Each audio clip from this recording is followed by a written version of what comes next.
हाँ, तो मेरे भाइयों, मेरी बहनों,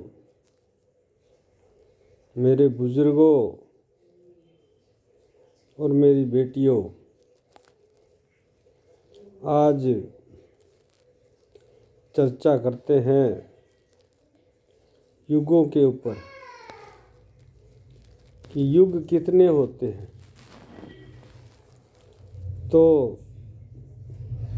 युग होते हैं 4। किस युग में क्या रहा? सतयुग। सतयुग में आदमी की हाइट जो थी वो कम से कम 7 फुट की थी और हर आदमी सत्य ही बोलता था। जो बोलता था उसका पक्का रहता था और वो करता था। और सतयुग के अंदर देवी देवताओं का निवास भी इस पृथ्वी के ऊपर ही हुआ करता था। देव और दानव लड़ाई झगड़ा तो करते थे, लेकिन देव जो हैं वो इस पृथ्वी के ऊपर ही रहते थे।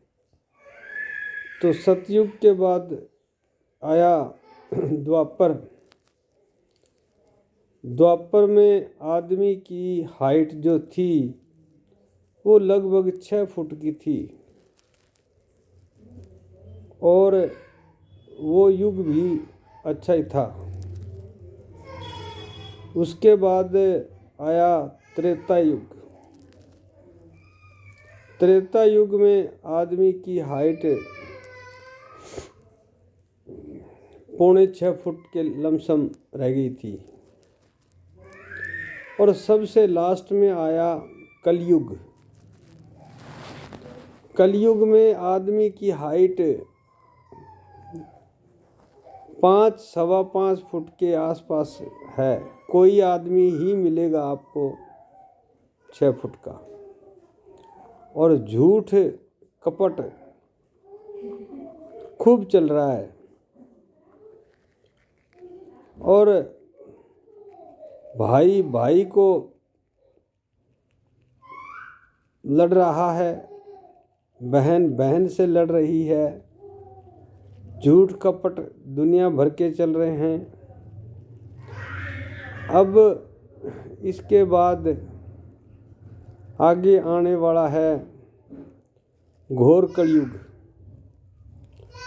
घोर कलयुग के अंदर आदमी की हाइट 3.5 फुट की रह जाएगी। जब इस कलयुग का अंत होगा उस समय उसको कहते हैं घोर कलयुग।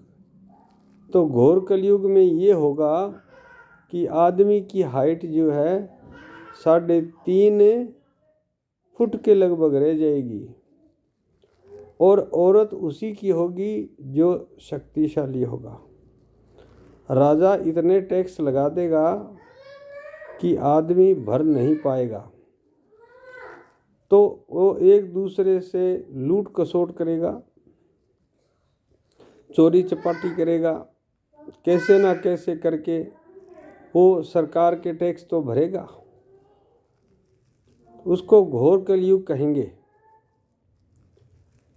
13 साल की नानी बन जाएगी।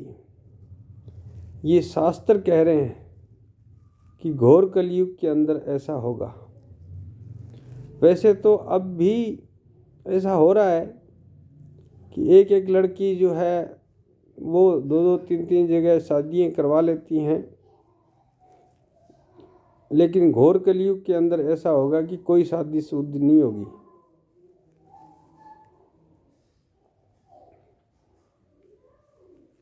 तो ये है युगों की बात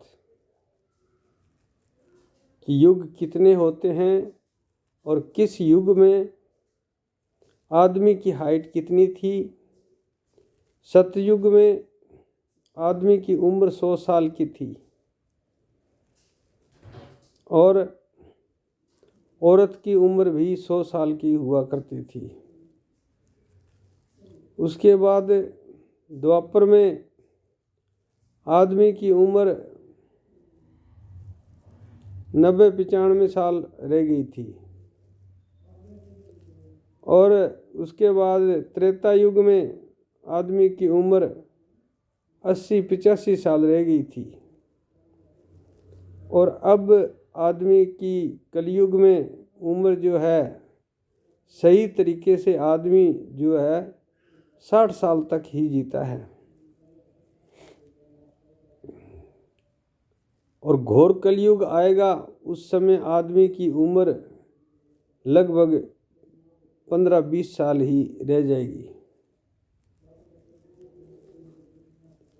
तो ये बातें हैं युगों की।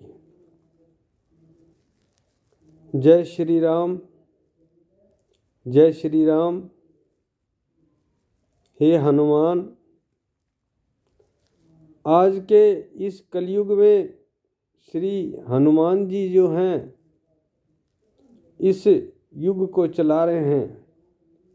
क्योंकि जब हनुमान जी लंका में गए थे, सीता माता ने ये कहा था कि कलयुग में हम इस पृथ्वी पर नहीं रहेंगे, हम बैकुंठ चले जाएंगे।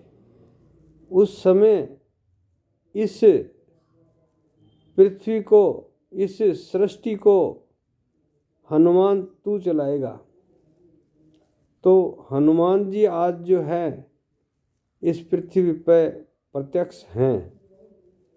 अगर कोई उनके गुणगान करता है, सच्चे मन से आराधना करता है, तो हर तरह से वो सहायता करते हैं। बाकी सभी देव जो हैं वो बैकुंठ में चले गए हैं। हनुमान जी इस पृथ्वी के ऊपर ही निवास कर रहे हैं, ये आप विश्वास रखिए। जय श्री राम, जय हनुमान, जय श्री राम, जय श्री राम।